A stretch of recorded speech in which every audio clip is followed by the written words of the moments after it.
Hello YouTube, Tammy as a yarn crafter here with a very quick small FO project that I didn't think I was going to have done this week. And oh boy, do I have some opinions about this project. Start off with, I will show you the finished project. And I got it wrapped around my little notebook that I use so you can see the stitch definition. And then I'll show you the other side. And we're going to talk about this.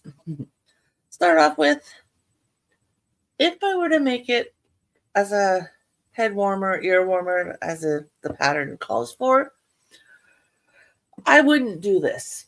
I'm not a fan of how that turned out, but then it could be my sewing skills. I really am not that great of a sewer. But what I would do to change this is I would cast on the number of stitches needed. I would work 2 rows of garter, then get right into the pattern, which is the lace work, and then do the 4 rows of garter as the pattern calls for. Then at the end, because in this version, you're supposed to end with 4 rows of garter, bind off, and then stitch it together. I myself would probably do, like I said, 2 rows of garter at the beginning and 2 rows of garter at the end, then stitch it together, because then I think it would look more like this part here, and I think it would look so much nicer. I would also probably, because it is a very wide ear cover type headband thing, I myself, I'm going to try and cover up what I can. Actually, now that I look at it, it goes this way. My mistake.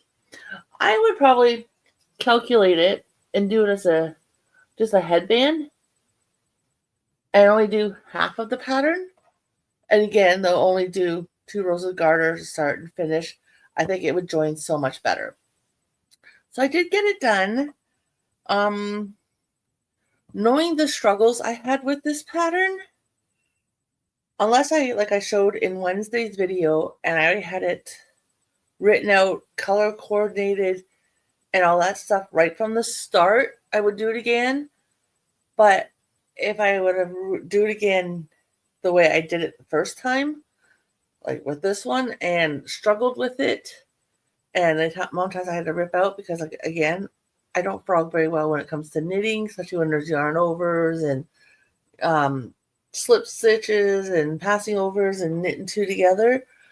I don't like trying to frog that. I end up missing stitches or dropping stitches, and it's just easier to rip it out and restart. Like I said, this project, I'd only got to the starting area, and then I would be lucky if I would get this first set done at the first set, and I would usually somewhere in here make the second set of 14 rows, and that'd be where I make my mistake. Every time would be either in this first set or second set. And you figure there's 1, 2, 3, 6, 7, 8 sets of repeats. So, like, I still had 6 sets to go to be done to fit my head. And I had to frog this so many times.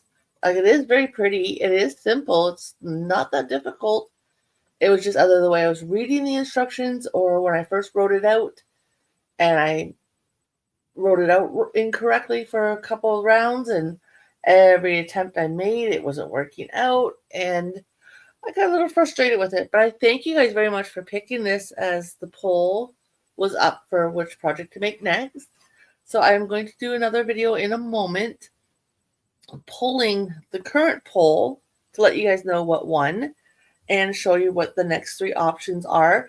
Now, I happen to notice that I pretty much have had a good idea of what was going to win right from the start, because the poll really went the one way right off the bat. And then I realized when I was looking at my book, that was the 4th pattern, but I only posted 3. I skipped literally the very next pattern. So I got to add that one to this poll coming up, and then the next 2 projects. So you have to stay tuned if you want to see what those are. But yep, there's my FO for the week. I'm going to pick up some yarn tomorrow and get back on Sophie's Universe. I'm excited about that. And you guys have to stay tuned to see how that's coming along. Anyways, I will talk to you guys real soon. Bye for now.